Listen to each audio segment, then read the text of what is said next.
The true cost of tariffs is almost impossible to quantify. But if a retailer didn't or couldn't absorb the cost and passed it all on, how much would prices increase? Well, AlixPartners built these example models exclusively for us to illustrate it.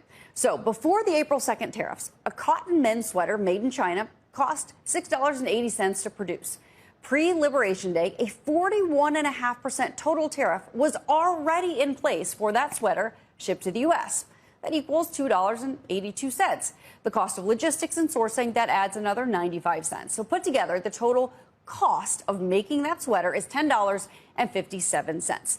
At a typical initial markup rate to get to a 65% gross margin, the retail price before Liberation Day for that sweater would have been $30. So here's the same sweater at today's tariff rates. The China manufacturing costs, logistics and sourcing costs, those are constant in this example.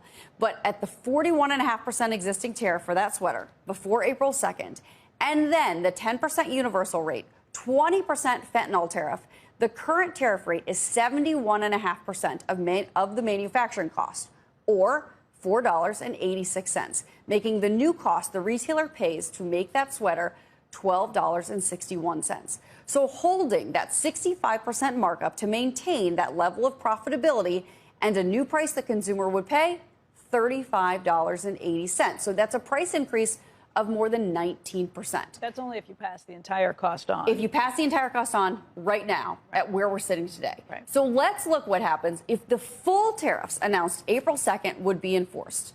At that 41.5% pre-April 2nd existing tariff for that sweater, plus the additional 145%, the tariff rate is 186.5% for the sweater, or a tariff cost of $12.68, making the new cost the retailer pays to make this sweater $20.43. So if you use that same 65% markup to maintain the level of profitability, the new price a consumer pays, $57.97.